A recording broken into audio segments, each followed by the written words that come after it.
오늘 우리에게 주시는 하나님 말씀 함께 나누겠습니다.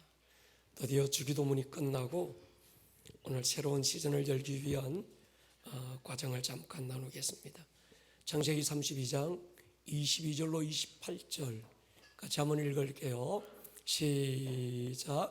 밤에 일어나 두 아내와 두 여종과 11 아들을 인도하여 야복 나루를 건널세 그들을 인도하여 시내를 건너가게 하며 그의 소유도 건너가게 하고 야곱은 홀로 남았더니 어떤 사람이 날이 새도록 야곱과 씨름하다가 자기가 야곱을 이기지 못함을 보고 그가 야곱의 허벅지 관절을 치매 야곱의 허벅지 관절이 그 사람과 씨름할 때에 어긋났더라.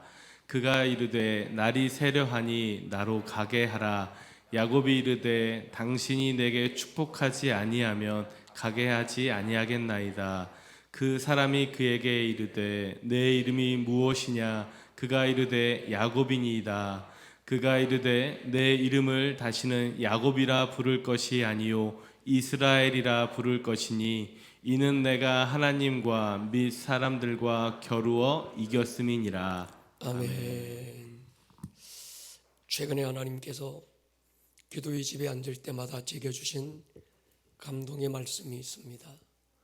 나의 사랑 내의 옆번자야 일어나라 함께 가자. 겨울이 지났고 비도 그쳤다. 지면에는 꽃이 피고 새가 노래하고 있구나. 무화과 나무에는 푸른 열매가 익었고 포도나무는 꽃이 피어 향기를 토하는구나. 나의 사랑 나의 의협번자야 일어나서 함께 가자. 하나님의 시간은 멈추어 있지 않고 하나님의 시간은 흐르고 있습니다. 동의하십니까? 그렇다고 하나님의 시간이 돌고 도는 유행이 아니라 시작된 그 전부터 종점을 향해서 흐르고 있는 거지요. 기도하는 목사는 오늘부터 우리 개인에게도 우리 교회에게도 새로운 시즌임을 선포합니다. 우리는 2022년이 시작되면서 코로나는 이미 끝났다고 선언하고 구원을 넘어 부르심을 지나 부흥의 시즌을 선포했었습니다. 그리고 기도와 예배라고 하는 새로운 시즌을 담을 그릇을 준비하기 시작했습니다. 하여 다시 믿음으로 선포합니다. 지금은 부흥의 때입니다. 하나님의 부흥은 숫자나 프로그램은 아니지요. 그분의 나타나심이 부흥이고 그분과의 기쁜 인카운트가 바로 부흥입니다. 부흥은 우리의 상황과 아무 상관이 없습니다. 가장 어두운 시대에도 부흥은 터졌고 누구도 관심 없는 깊은 산골 오지에도 부흥은 일어났습니다. 겨울 동장군의 기세가 아무리 거세도 하나님의 시간을 이길 수는 없지요. 봄은 이미 왔고 새로운 질서, 새로운 역사, 새로운 일하심을 보게 될 것입니다. 지난 오랜 시간을 우리는 주기도문과 전신갑주에 집중했습니다. 시대적인 혼란과 혼돈 속에서 하박국 선지자는 하나님께 나아가 질문하고 항의합니다. 하나님 언제까지입니까? 하나님 어디서 시작됐고 끝은 어디입니까? 하나님 이 일이 합당합니까? 그러다가 성벽 위로 올라가서 하나님이 하시는 일을 보기로 결정했습니다. 성루 아래서 보이지 않아서 항의하던 선지자의 태도가 달라졌지요. 높은 곳에 올라가서 보니까 하나님이 하시는 일이 보이기 시작하고 알게 됩니다. 낮은 곳에서 객기발라 아무리 지켜들어도 보이지 않는 것이 있지요.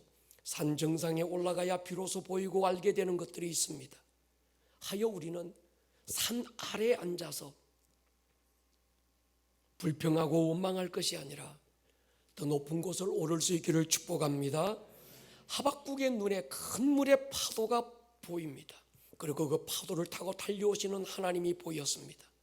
그 하나님의 소리는 엄청난 큰 활이 들렸고 활을 쏘시는 하나님을 그가 보고 성경에 단 한 번 나오는 부흥이라고 하는 단어를 그때 선포합니다. In our day, in our time.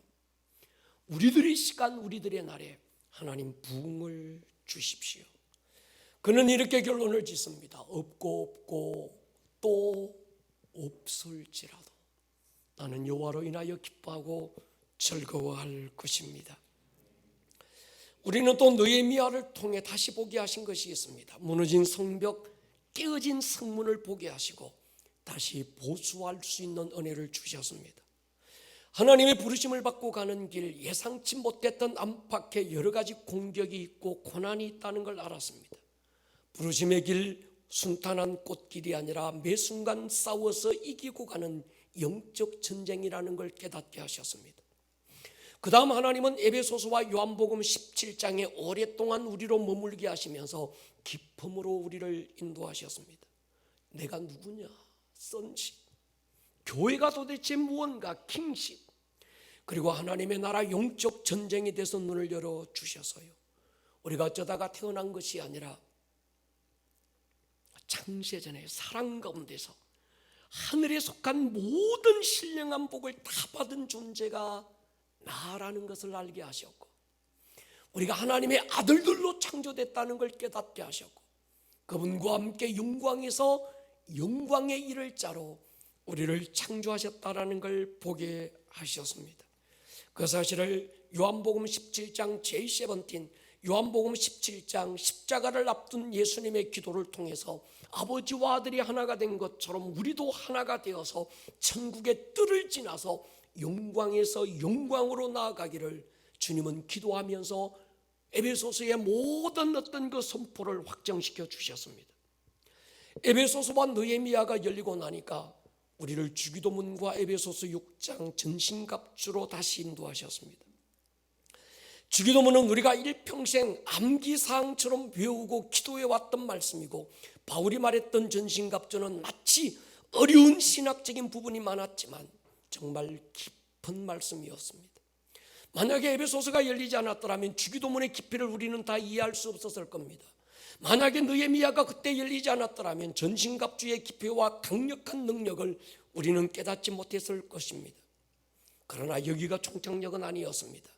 하나님께서 사도행전으로 우리를 이끄실 것입니다. 에베소서, 느헤미야, 주기도문, 전신갑주, 사도행전을 위한 과정이었다는 생각이 들어요. 오랜 목회길에 깨달은 진리 하나가 있습니다. 하나님의 인도에는 반드시 어떤 과정이 있더라고요. 여러분, 인간은 과정적인 존재입니다. 결과에 도전할 존재가 아니지요. 여러분, 결과는 하나님의 손에 있고 우리의 최선은 오늘이라고 하는 이 과정입니다. 우리는 저 멀리 보여주지 않고 저 멀리가 보이지 않아도 오늘이라는 이 과정에 순종하며 가는 사람들인 거죠. 하여 우리는 하나님 멀리 보여주십시오. 하나님 저 끝을 내가 알게 해주십시오. 기도할 것이 아니죠. 때로 보이지 않아요. 자동차 헤드라이트 하이빔처럼 저 멀리 쫙 비춰줘서 보여주시면 얼마나 좋을까요? 근데 하나님은 등불로 우리를 인도하셔서 딱 한 걸음 앞만, 그러나 그 걸음 긋고 나면 다음 걸음 인도하시고, 지나놓고 되돌아보고 나면 하나님의 인도가 가장 정확했고 하나님의 인도가 최고의 바른 길임을 우리로 알게 하셨습니다. 아브라함에게 어디로 가야 될지 다 보여주지 않고 인도하신 거지요. 그런데 아브라함은 갈 바를 알지 못했지만 걸음걸음 믿음으로 순종하고 갑니다. 모세와 그 백성들 인도하실 때 구름 기둥 불 기둥으로 인도하셨지만 그들은 구름 기둥이 가면 그들도 따라갔고 불 기둥이 멈추면 그들도 멈추어야 했습니다. 다 보여주시면 움직이려고 하지 마십시오. 가끔씩은 엘리야처럼 손바닥만한 구름 조각 하나 보여주셨지만 그 증거를 믿음으로 취하고 큰 비의 소식을 선포하는 큰 믿음의 사람으로 서기를 주님의 이름으로 축원합니다. 우리 아름다운 꿈의 교회가 12년 전 어느 집사님 아파트에서 시작되었을 때 하나님은 사도행전 쪽 교회를 선포하게 하셨습니다. 갓 시작된 어린 교회였지만 우리나라의 수많은 교회 가운데 또 하나의 교회이기를 거부하고 사도행전에 나오는 바로 그 교회이기를 기도했었습니다. 또 하나의 교회라면 굳이 우리 교회가 존재해야 될 이유가 없었던 게지요. 또 한 사람의 목사라면 제가 목사로 살아야 될 이유를 찾을 수 없었습니다. 우리 주님 인간으로 이 땅에 오실 때 그 가슴에 교회 하나 품고 오셨고 그 교회를 이름하여 나의 신부라, 내 몸이라 선언하셨습니다. 그리고 그 교회가 세상을 이길 것이고 엄부의 권세를 박살낼 것이라고 선언하셨습니다. 성령님이 오시면서 마태복음 16장에서 주님 가슴에 착상됐던 교회가 사도행전 2장에서 응애하고 태어나면서 주님이 땅에 세우고 싶었던 교회가 어떤 교회인지 보여주셨고, 우리 교회의 아름다운 꿈의 교회는 바로 그 교회이기를 희망했습니다. 에베소서에서 주님의 심장 소리가, 예배에서 주님의 심장 소리가 들리고 주님의 피부가 느껴지고 주님의 숨결이 느껴질 수 있는 단 한 번의 예배이지만 주님과의 깊은 만남이 있는 그런 교회, 그런 예배이기를 원했습니다. 처음부터 우리는 사도행전적 교회로 가기 위해서 세 가지를 외쳤습니다. 사도행전적 평신도, 사도행전적 예배, 그리고 사도행전적 영성을 외쳤습니다. 어디에서나 흔하게 찾아볼 수 있는 그런 평신도가 아니라 스데반 집사, 빌립 집사 같은 사도행전에서나 찾아볼 수 있는 그런 평신도이기를 갈망했습니다. 바울과 실라가 빌립보 지하 감옥에서 예배할 때 무슨 좋은 미디어 시스템이나 있었겠어요? 지난번 우리 교회를 방문했던 지용훈 목사님이 그런 얘기 하시더라고요. 목사님, 내가 대한민국의 수많은 교회를 다녀봤고 예배에 대한 논문을 쓰기 위해서 미국이나 전 세계에서 이름난 교회들의 예배를 다 참석했는데 아름다운 꿈의 교회 같은 예배 시스템, 깊고 뜨거운 영성을 가진 교회는 드물게 봤다는 거예요. 그런데 빌립보 지하 감옥 안에 들어졌던 그때 그네들의 그 예배 안에 무슨 세련된 뮤지션들이 있었겠습니까? 음악이 있었겠습니까? 그게 사도신경이나 정해진 예배 순서가 아무것도 없었던 거지요. 그들이 무슨 찬양을 했는지, 무슨 기도를 했는지 성경에 기록되지 않아 모르겠지만 그들이 찬양하고 기도하기 시작하면서 그들을 묶고 있던 결박이 풀어지기 시작했고, 가두고 있던 감옥문이 터져나가기 시작했고, 감옥을 지키던 간수가 그 앞에 무릎 꿇고 선생이여 우리가 어찌하면 좋겠습니까? 그가 세례받는 역사가 일어났어요. 저는 이것이 예배라고 믿습니다. 그래서 우리는 이런 사도행전적 예배를 갈망했었습니다. 네가 믿는 너희 하나님이 어디 계시느냐? 하나님의 살아계심을 보지 못해 믿지 못하는 영적 난장이들에게 내가 믿는 나의 하나님이 여기도 오늘도 동일하게 살아계신다고 보여주고 증거할 수 있는, 사도행전에서나 찾아볼 수 있는 살아있는 강력한 영성이기를 갈망했습니다. 신앙이 종교가 되고 의식이 되고 경건의 모양만 남은 화석화된 영성에서 벗어나서 경건의 능력을 가진 교회, 위로부터 오는 능력을 더딥혀져서 성령의 권능에 생포된 그런 영성, 우리는 갈망했었어요. 바울이 이렇게 선포합니다. 고린도전서 교회에서 이렇게 선포하죠. 4장에 보면요, 주께서 허락하시면 내가 너희에게 속히 나가서 교만한 자들의 말이 아니라 오직 그의 능력을 알아보겠으니 하나님의 나라는 말이 있지 않고 오직 능력에 있습니다. 아시는 대로 고린도 교회는 최고의 스승을 두고 있었습니다. 바울파, 게바파, 아볼로파, 당대 최고의 스승으로부터 최고의 지식과 최고의 교육을 그들은 받았습니다. 그런데 그들은 서로 쪼개지고 나누어지면서 서로를 시기하고 질투하는 아직은 영적 어린아이의 모습을 벗어나지 못했어요. 그래서 바울이 그들에게 선언했습니다. 너희들이 무슨 지식을 가졌는지, 누구에게서 어떤 제자 훈련을 받았는지, 얼마만큼 종교적인 어떤 훈련을 받았는지 나는 그걸 알아보지 않겠다. 하나님의 나라는 무엇을 배웠느냐, 무엇을 아느냐에 있는 것이 아니라 하나님의 나라는 능력에 있다는 거예요. 할렐루야. 제가 확신하기는 이제 주기도문이 끝나고 하나님은 코로나 2년 6개월의 시즌 동안 우리로 잘 준비하게 하고 그릇을 준비하게 하셨습니다. 이제 다음 주부터 사도행전적 교회의 새로운 모습을 우리에게 보여주실 텐데, 이 사도행전 강해가 얼마나 지속될지 모르겠지만 처음 우리 교회가 시작될 때 주셨던 그 교회에 대한 구체적인 그림을 우리는 그리게 될 것입니다. 구원의 단계를 지나고 부르심을 받은 복음서적 제자 단계를 넘어서 이젠 보내심을 받은 사도행전적 제자의 단계로 우리가 나아가게 될 것입니다. 그리고 왜 사도행전적 교회여야 되는지, 왜 사도행전에 나오는 바로 그 평신도여야 되는지, 왜 우리의 예배가 의식과 순서와 묵도로 시작해서 축도로 끝나는 어떤 그런 모양만 남은 어떤 그런 예배를 버려야 되는지, 왜 사도행전적 예배를 갈망해야 되는지, 우리는 이 사도행전을 통해서 하나님은 깨닫게 하실 줄로 믿습니다. 사실은 저도 아직은 다 모르겠습니다. 하나님의 크심과 기품을 제한된 인간의 한계로 어떻게 알겠습니까? 그러나 순종하고 한 걸음 한 걸음 걷다 보면 사도행전의 그 끝에서 우리는 그분의 크심을 발견하고 그분을 찬양하게 될 줄로 확신합니다. 지난 베이징 동계올림픽 전 세계가 주목해서 보면서 참 많은 걸 생각하게 했습니다. 한 어린 천재 피겨스케이터의 약물 복용이 동서를 넘어서 안타깝게 했어요. 또 중국의 편파적인 모습은 속상함을 넘어서 전 세계인들을 분노하게 했습니다. 저의 관심은 박진감 넘치는 쇼트트랙이었습니다. 간발도 아니죠. 0.01초 차이로 메달의 색깔이 달라지는, 누구는 웃는데 누구는 울어요. 그렇지만 이긴 자나 진 자나 서로 격려하고 축하하는 그 모습이 참 보기 좋으면서 21일 구국 기도회가 끝나면서 그런 기도를 하게 됩니다.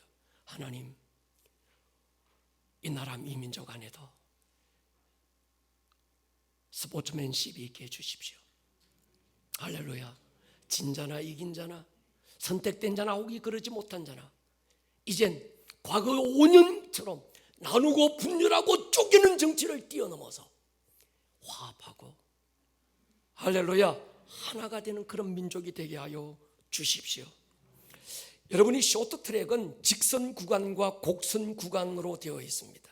근데 곡선 구간이 참 위험해요. 때로 이 곡선 구간을 돌면서 부딪히기도 하고 실격을 당하기도 했습니다. 승부를 결정하는 중요한 순간은 직선이 아니라 곡선 구간이었어요. 이 곡선 구간을 어떻게 턴하느냐가 승패를 결정했습니다. 우리 인생에도 위기의 곡선 구간은 누구에게나 있는 것 같습니다. 이 곡선 구간을 어떻게 통과하느냐가 인생의 승패를 결정하지요. 오늘은 인생의 곡선 구간을 만난 한 인물을 소개하려고 합니다. 이 사람은 처음부터 평탄하지 못했습니다. 그리고 그의 인생의 말년까지 구비마다 인생의 곡선 구간을 믿음으로 이겨낸 야곱이라는 인물이죠. 야곱은 엄마태에서 나올 때부터 치열한 전쟁을 합니다. 쌍둥이로 태어나면서 형의 발꿈치를 잡고 태어났다 해서 그렇게 아름답지 못했던 이름 야곱이라는 이름을 받고 태어납니다. 외모도 형 에서는 털이 많고 얼굴이 불구스레한 상남자인데 야곱은 꽃미남 형입니다. 엄마 치맛자락 붙잡고 소꿉놀이 좋아했고 부엌에서 음식 만드는 일을 좋아했습니다. 오해하지 말 것은 음식 만드는 일이 남자답지 못하다는 말이 아닙니다. 당시의 문화가 그랬다는 말입니다. 요즘은 양식, 중식, 한식, 일식 한 가지 주면 다 할 수 있어야 될 것 같아요. 제가 우리 장가가는 우리 아들들에게 그런 얘기했어요. 얘들아, 아빠는 경상도 남자고 북에 들어가는 게 큰 죄로 내가 배워가지고 그런 걸 못 해봤는데 니들은 꼭 음식을 배워라. 양식도 배우고 한식도 배우고 중식도 배우고 일식도 배우고 장가가라 하고 있는지는 모르겠지만 하여튼 잘하리라고 제가 생각합니다. 약자만이 가지고 있는 편견과 피해의식은 무서운 집착으로 이어집니다. 야곱은 간발의 차이로 늦게 태어나서 빼앗긴 장자권에 집착하게 되지요. 그 야곱이 하루는 기회가 찾아옵니다. 형 에서가 사냥에서 돌아왔을 때 배가 고프다는 사실을 야곱이 알았어요. 그래서 형이 보는 눈앞에서 팥죽을 끓이고 있습니다.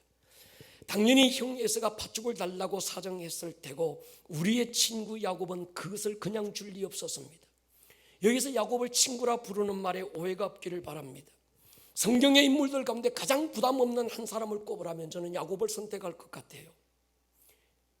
너 요셉처럼 살아라. 듣기도 좋고 은혜스러운데 저는 부담스럽습니다. 애굽의 총리가 된 성공자 요셉은 꿈이지만 요셉처럼 팔려가야 되고 끌려가야 되고 오해받고 모함되고 갇히고 그건 자신이 없습니다. 그런 속에서도 하나님 의지하고 철저하게 믿음을 지키는 요셉, 친구라고 부르기에는 너무 거리가 먼 당신 같아요.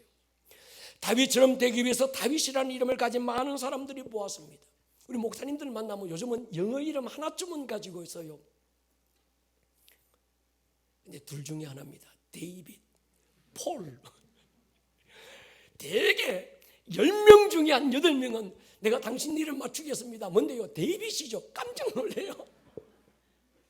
폴, 깜짝 놀래요. 나머지 별로 영어 이름 못 봤습니다.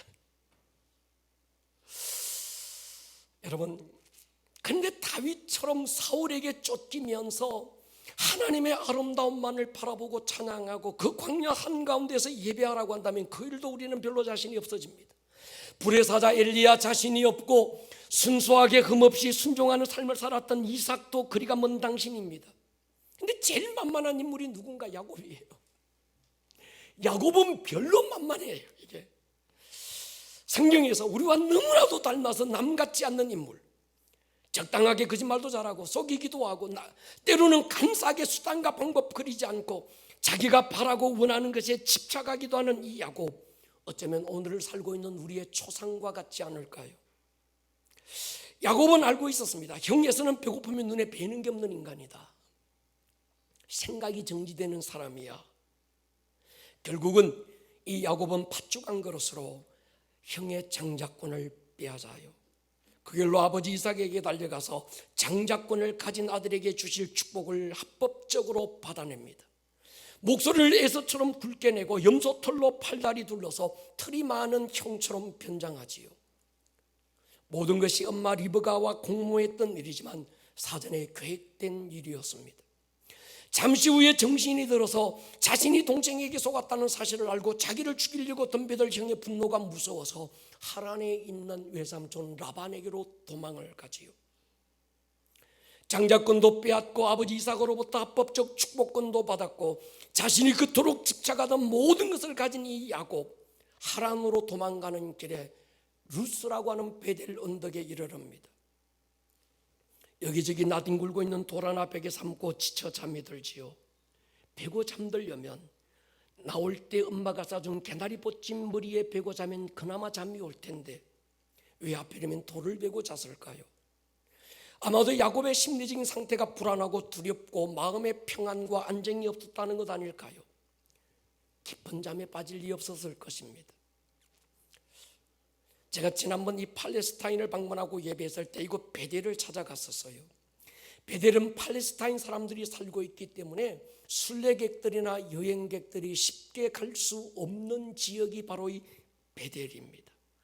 하여 착한 이 목사가 여러분들을 위해서 사진을 담아왔습니다. 보시라. 여기가 야곱이 엎드려 지쳐 잠들었던 베델 광야입니다.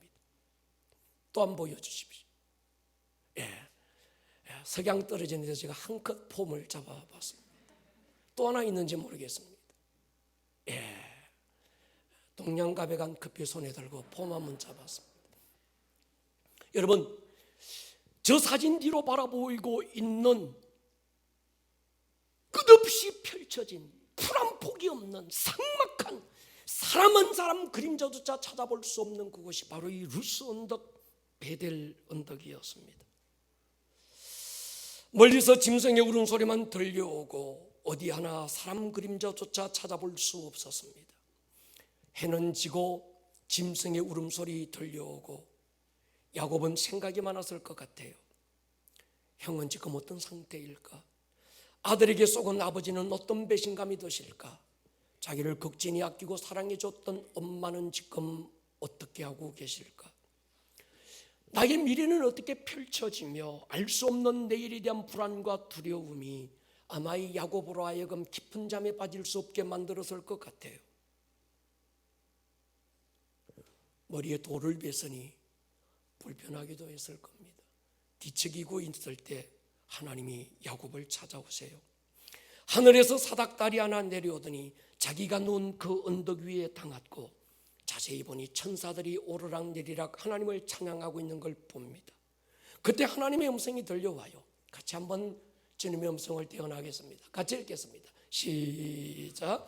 또 본즉 여호와께서 그 위에 서서 이르시되 나는 여호와니 너의 조부 아브라함의 하나님이요 이삭의 하나님이라. 내가 누워 있는 땅을 내가 너와 내 자손에게 주리니 내 자손이 땅의 티끌같이 되어 내가 서쪽과 동쪽과 북쪽과 남쪽으로 퍼져갈지며 땅의 모든 족속이 너와 내 자손으로 말미암아 복을 받으리라.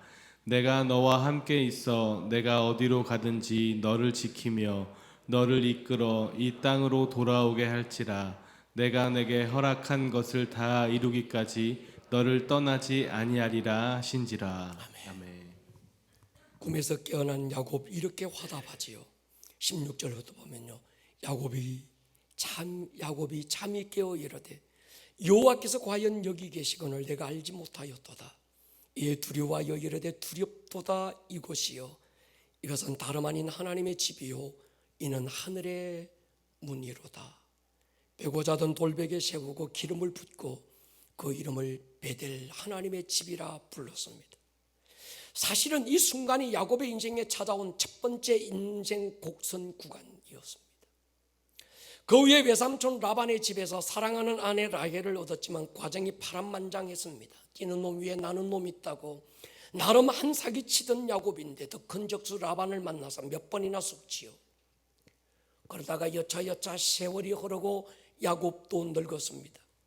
자신과 가족들을 정리해서 이제 고향으로 돌아가려던 길에 야복나루트를 지나게 됩니다. 거기서 하나님이 또 한 번 야곱을 찾아오지요. 천사의 모습으로 찾아오셨고 씨름을 먼저 걸어오십니다. 우리나라 전통의 씨름인지 일본의 서무 같은 막 밀어내는 씨름인지 아니면 UFC 같은 격투기였는지 모르겠지만 성경은 씨름이라고 기록되었습니다. 안다리를 걸고 밧다리를 걸고 로킹 날리고 하이킹 날리면서 한참 오고 가며 싸우던 중에 날이 새고 있었던 겁니다. 긴 싸움에 야곱은 힘이 없었지만 천사는 시간이 없었던 모양입니다. 천사가 떠나려고 할 때 야곱이 그의 다리를 붙들고 놓지 않아요. 제가 깨달은 게 있어요. 싸움은 실력이 아니라 근성이다. 동의하십니까? 잘 싸우는 사람이 이기는 게 아니라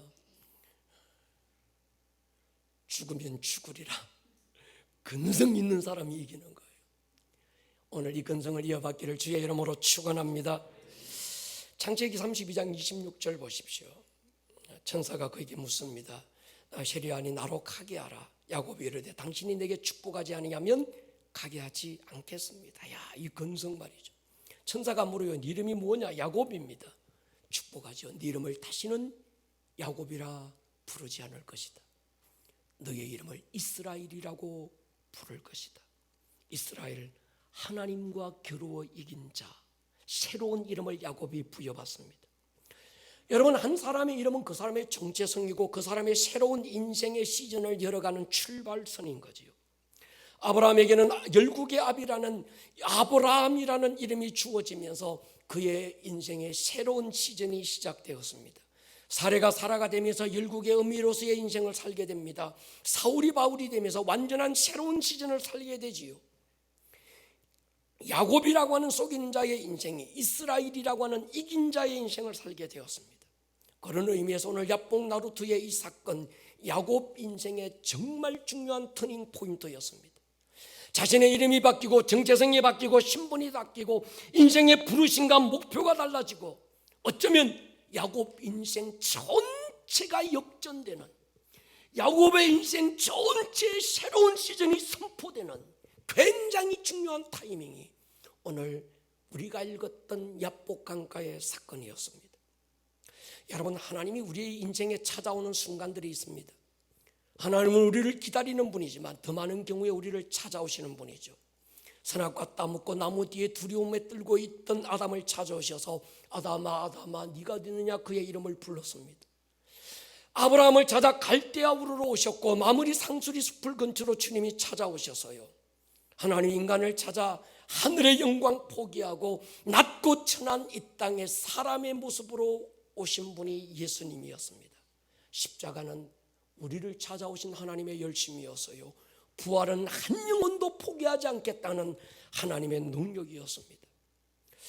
하나님이 어떤 분이신지 가장 쉬운 인간의 언어로 전달하기 위해서 세 가지 비유를 성경은 들어주셔서요. 어떤 목자에게 양 100마리가 있었는데 그 중에 한 마리 양이 길을 잃어버렸습니다. 목자는 9마리의 양을 들여두고 한 마리 길 잃은 양을 찾아 산을 넘고 강을 건너 기어코 그 길 잃어버린 한 마리의 양을 찾아서 어깨에 메고 돌아오지요. 온몸 지치고 상했지만 목자의 얼굴은 웃음이 가득했습니다. 온 동네 사람 불러서 잔치 베풀어요. 한 마리 양 찾았는데 그 잔치에 10마리 양을 더 잡았을지도 모르겠습니다. 동전 10개 가진 한 여인이 10개 가운데 하나를 잃지요. 그 동전 하나 찾기 위해 온 집안 다 뒤져 기어코 찾고야 맙니다. 너무도 기뻤던 이 여인 또다시 동네 사람 불러서 큰 잔치를 벌이지요. 동전 하나 찾고 아마 동전 10개, 100개는 더 쓰지 않았을까요? 사람들은 동전 하나 무슨 가치 있느냐 묻지만 이 여인에게는 어떤 경우도 포기할 수 없는 그만한 가치가 동전 하나에 있다는 걸 아는 거지요. 마지막 비유는 한 아버지에게 두 아들이 있었습니다. 하루는 이 막내가 아버지를 찾아와서 아버지가 돌아가시고 나면 내게 나누어 줄 재산을 분깃 가운데 하나를 내게 나누어 달라고 요구합니다. 아버지로부터 그 재산을 물려받은 이 아들, 아버지를 떠나지요. 이 아들 허랑방탕하며 살다가 모든 재산 다 잃고서야 아버지를 생각합니다. 그 길의 끝에서 아버지께 돌아오지요. 아들이 떠난 다음 이 아버지는 매일 삽장문을 잠글 수 없었습니다. 혹여 이 아들 돌아왔다 잠긴 대문 두드릴 자신이 용기가 없어서 행여 돌아갈까 염려되었던 모양입니다. 아버지 맛도 없고 좋은 것도 없었습니다. 매일 아침이면 뒷산 높은 정자에 올라가 먼 곳 바라보며 한숨만 내쉬고 있어요. 내 아들이니까 돌아올 거야. 누구 아들인데.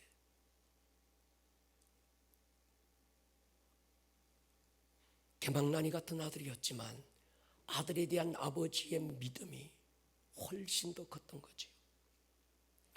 찾아서 길을 떠나고 나가는 것도 사랑이지만 그 믿음 하나 가지고 기다림이 훨씬 더 어렵고 힘든 사랑임을 깨닫습니다. 여러분, 기다림도 사랑입니다. 아버지가 오르는 저 멀리 상거지 하나가 마을 입구에 들어서는 걸 보게 돼요. 아버지 눈에는 단번에 이가 자기 아들인 걸 알게 됩니다. 기다릴 수 없어 그제서야 달려가지요. 기다림이 더 큰 사랑이었다는 걸 달려가는 아버지의 걸음에서 보여주었습니다.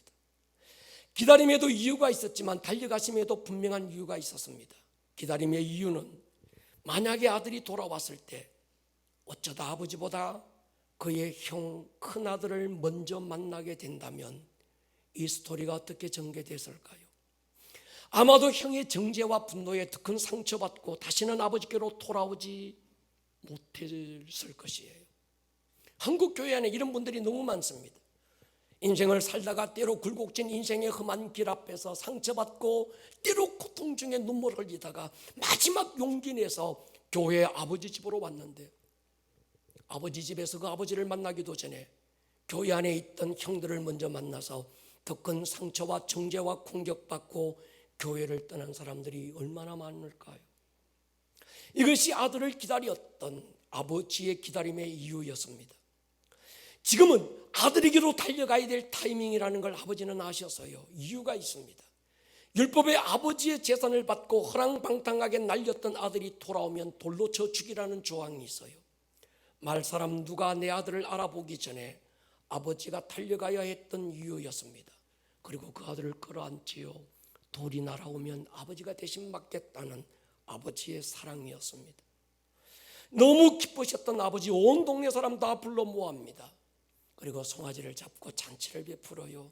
가락지 끼워주고 새옷 입히고 새 신발 신기시고 마을 사람 다 듣는 데서 선포합니다. 내 아들이 돌아왔다. 죽었던 아들이 살아났고 잃었던 아들을 내가 다시 얻었다. 할렐루야. 이 아름다운 선포가 5월 29일 153 데이 때 듣게 될 줄로 믿습니다.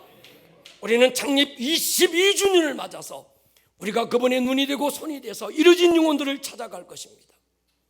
어쩌면 마지막 기회일지도 모르겠습니다. 그러나 분명한 게 있어요. 하나님이 찾아오시면 인생이 달라집니다. 하나님이 찾아오는 순간에 야곱의 인생이 이스라엘의 인생으로 바뀌고 말았습니다. 아브라함 인생이 아브라함 열국의 아비 인생으로 바뀌고 말았습니다. 고기잡이 시몬의 인생이 교회의 기초석 베드로의 인생으로 바뀌고 말았던 거지요. 지금도 오늘 주님 우리에게 찾아오시면서 우리를 두드리고 계실 거예요. 볼지어다 내가 문 밖에 서서 두드리고 있다. 문을 열면 너의 인생을 내가 바꿀 것이다. 주의 음성으로 듣기를 축복합니다. 오늘 야곱을 찾아오신 야복 나루트의 사건, 굉장히 중요한 의미가 있는 이유가 있습니다.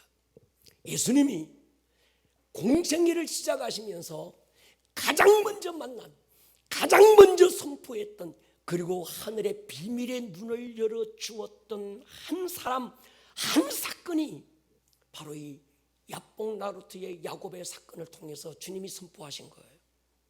요한복음 1장에 보면 나다나엘이라는 사람이 주님을 찾아옵니다. 처음에 주님과 나다나엘의 대화가 사오정처럼 무슨 소통이 안 되는 것처럼 보여요. 주님과 처음 만난 이 예수님과 나다나엘 대화가 앞뒤가 안 맞습니다. 처음 만났는데 네가 참 이스라엘 사람이다. 나를 어떻게 아십니까? 무화과 나무 아래 있을 때 너를 보았다. 그 대답이 당신이 이스라엘의 왕이고 임금입니다. 주님 말씀합니다. 네가 더 큰 걸 볼 거야. 하늘이 열리고 하나님의 사자들이 오르락내리는 것을 보게 될 거다. 곁에 빌립이라는 친구가 예수님과 나다나엘의 대화를 듣고 있지만 지금 두 분 사이에 주고받는 저 대화가 무슨 내용인지 아마 감을 잡지 못했을 거예요. 이스라엘이라는 이름도 그랬고 하늘이 열리고 천사들이 오르락내렸던 이 사건도 오늘 야곱의 야복강가의 사건을 배경으로 말씀하고 있다는 걸 우리가 짐작할 수 있습니다. 그대로 나타나지는 않았지만 지금 주님과 나다나엘 두 사람만 공감하고 있는 어떤 사건을 염두에 두고 그 사건을 배경으로 하고 지금 주님이 이 말씀을 하고 계시는 거예요. 그러니까 이 야복 나루트의 야곱의 사건을 우리가 정확하게 이해하지 못하면 요한복음 1장에서 주님이 처음 공생애를 열면서 나다나엘과 대화를 나누셨던 엄청난 이 비밀에 대해서 우리는 알 수 없게 될 것입니다. 지금 이 나다나엘 예수님의 시대적인 사건은 로마의 식민지로 있는 상황입니다. 그전에는 그리스에게, 페르시아에게, 바벨론에게, 그전에는 아수르에게 반복되고 계속되는 역사와 시대적인 고난과 고통 앞에서 이 엘리트 나다나엘에게는 고민이 있었습니다. 어떻게 하나님의 백성들, 아브라함의 자손들, 선택된 선민이 이런 계속 반복되는 역사의 고난을 당할 수 있을까? 이 고난의 시작은 어디며 고난의 끝은 무엇이며 고난의 해법은 또 무엇일까? 하박국 선지자는 아예 깨놓고 하나님께 대들었는데 지금은 나다나엘은 그럴 상황도 아니었습니다. 그래서 나다나엘은 무화과 나무 아래에 앉아서 고민에 빠졌어요. 도대체 이 고난의 시작과 끝, 고난의 해법은 무엇일까? 대를 이어 반복되는 가난의 굴레를 어떻게 깰 수 있을까? 대를 통해 이어지는 내 가정에 이런 분리와 나눔과 미움과 분노의 선뿌리를 어떻게 내가 끊을 수 있을까? 나다나엘이 고민에 빠졌던 거지요. 무화과 나무는 이스라엘의 상징입니다. 우리 민족이 일제 치하에 있을 때 나라의 독립을 꿈꾸던 분들은 무궁화 꽃을 비유로 시를 쓰기도 했고 노래를 부르기도 했던 것처럼 지금 나다나엘의 상황이 이랬습니다. 무화과 나무 아래에서 나다나엘은 큰 하나님의 비밀에 눈이 열리기 시작해요. 그 키를 오늘 야곱의 사건에서 찾은 거예요. 원래 이스라엘이라는 이 이름은 민족의 이름이기 전에 한 개인의 이름이었고 하나님이 오늘 야복 나루트에서 야곱이라는 한 개인에게 직접 지어주신 이름입니다. 오늘 이 야복 나루트의 사건, 야곱이 이스라엘이라는 이름을 얻으면서 하나님과 야곱 자손 사이에는 모정의 계약이 맺어졌습니다. 하나님은 야곱의 자손들의 임금이고 왕이고 그들 야곱의 자손들은 이스라엘이라는 이름으로 하나님의 백성이 된 거예요.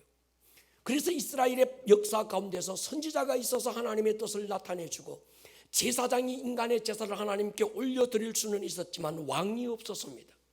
하나님이 그들의 왕이었던 거예요. 이스라엘은 하나님의 킹덤이었고 하나님의 통치가, 하나님의 다스림이 있는 하나님의 왕국, 하나님의 나라였던 거예요. 그런데 사무엘 시대 이스라엘 백성들이 자기들에게 찾아와서 사무엘에게 왕을 세워주기를 간청해요. 그때 하나님께서 사무엘에게 이렇게 말씀합니다. 사무상 8장 7절 보십시오. 같이 한번 읽을게요. 시작. 여호와께서 사무엘에게 이르시되 백성이 내게 한 말을 다 들으라. 이는 그들이 너를 버림이 아니요 나를 버려 자기들의 왕이 되지 못하게 함이니라. 여러분, 이 사건은 단순한 사건이 아닙니다. 시대가 발달하고 규모가 커지고 그러다 보니까 왕이 필요했어. 그전에는 왕도 필요 없고 족장이면 됐는데 이젠 우리는 민족이라는 이름으로 그만큼 우리가 컸고 우리가 그만큼 이젠 세력이 됐으니까 왕이 필요하다, 그런 얘기가 아닙니다. 하나님을 버리겠다는 거예요. 그래서 하나님께서 그들이 나를 버렸다 이렇게 말씀해요. 그래서 처음으로 세워진 왕이 사울이라는 왕이었습니다. 무화과 나무 아래에서 고민하던 나다나엘 놀라운 사실을 발견합니다. 이 연속되고 반복되는 고난, 이 고난의 시작이 어디서부터 왔는가? 하나님을 왕으로 세웠던 이스라엘이 하나님을 등지고 사울이라는 사람을 왕으로 세운 그때부터였다는 걸 깨닫게 돼요. 이 사실에 눈이 열리면서 나다나엘에게는 놀라운 비전이 생겼습니다. 지금의 이스라엘은 참 이스라엘이 아니다. 참 이스라엘은 하나님이 왕이 되어 다스렸던 그때로 돌아가야 된다. 주님은 누구에게도 말할 수 없어 가슴에 품고 무화과 나무 아래에서 기도하던 나다나엘 안에 가지고 있는 비전을 보셨습니다.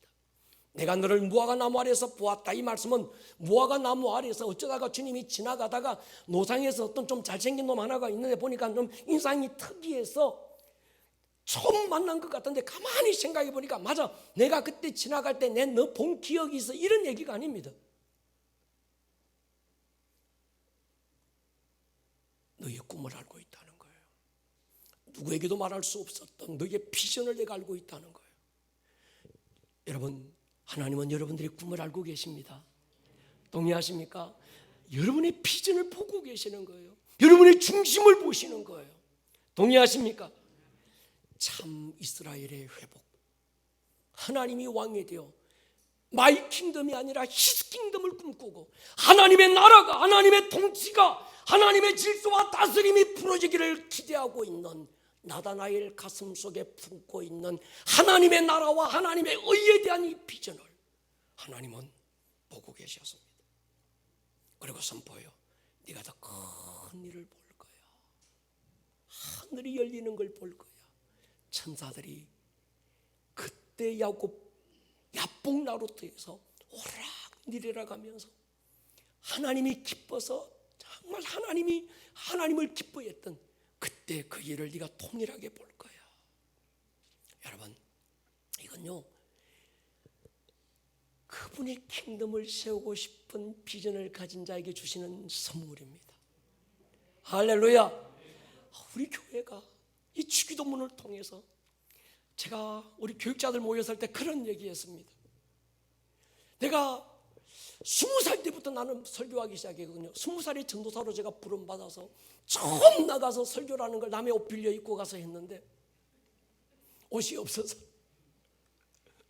그 친구가 키가 커가지고 소매 다 걷고 밑에 바지가린 걷어가지고 넥타이 매는 것 잊어버릴까 봐 그대로 빼서 걸어뒀다가 다시 끼우고 경북 영천의 어느 작은 시골 마을 작은 교회에서 설교하기 시작하면서 지금까지 약 40여 년 제가 설교자로 부름받아 살고 있으면서 40여 년 동안 설교했던 모든 설교의 총체적인 결론이 주기도문이었다. 할렐루야. 여러분 어떻게 들으셨는지 모르겠습니다. 그러나 그것이 핵심이었습니다.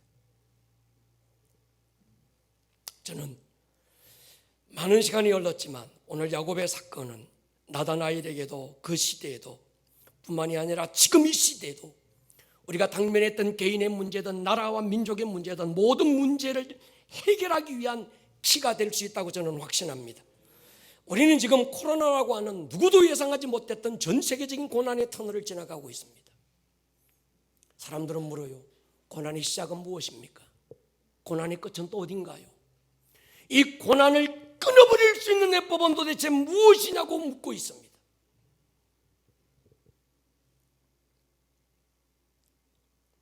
우리가 선포했던 주기도문 안에 그 답이 있고 전신갑주 안에 그 답이 있습니다.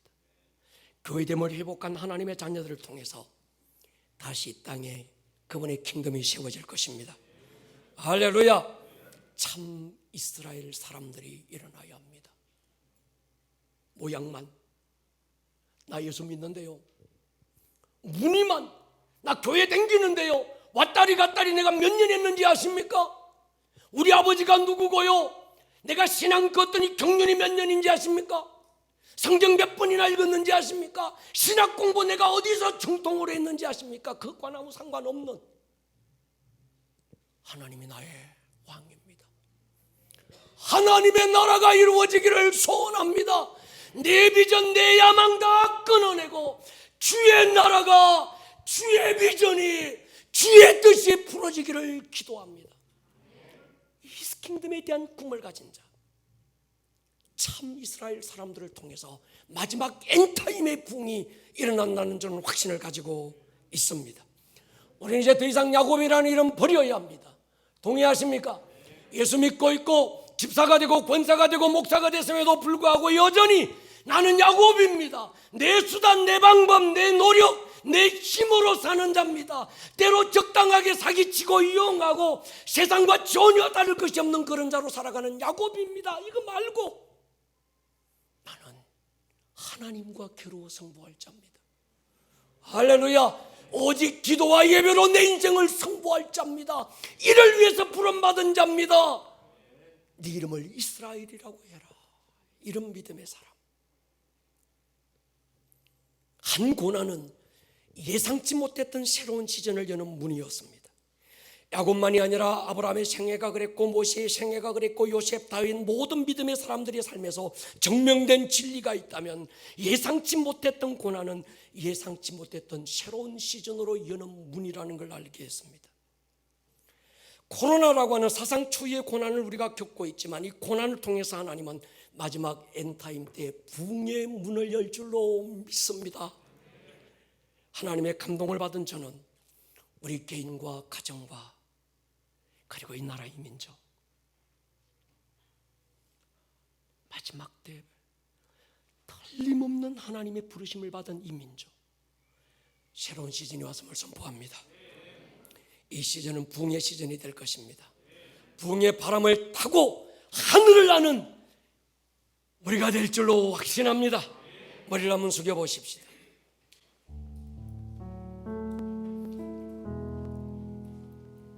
주님이 오늘 우리에게 물어요. 아들아, 너의 이름이 무엇냐? 딸아, 너의 이름이 뭐니? 솔직하게 대답해야 합니다. 야곱입니다. 마이 킹덤을 위해 살았습니다. 내 수단, 내 방법, 내 노력이 전부인 줄 알고 살았습니다. 그러나 주님의 음성이 들려야 돼요. 네 이름을 다시는 야곱이라 부를 것이 아니다. 이스라엘이라고 부르게 될 것이다. 여러분은 이스라엘입니다. 우리는 새로운 이스라엘의 시즌을 열어가게 될 것입니다. 그 하나님의 역사가 시작됐습니다. 이 시간 한번 우리 한번 기도할 거예요. 기도하실 때 주님, 내가 야곱입니다. 주여, 내가 야곱으로 살았습니다. 주여, 우리 교회가 이젠 새로운 시즌을 선포합니다. 참 이스라엘 사람이다. 하나님과 승부할 것입니다. 내 경험, 내 지식, 내 아는 것으로 인생을 승부하지 않고 하나님과 겨룰 것입니다. 예배와 기도로 겨룰 것입니다. 주여 한번 부르고 통성으로 기도합니다. 주여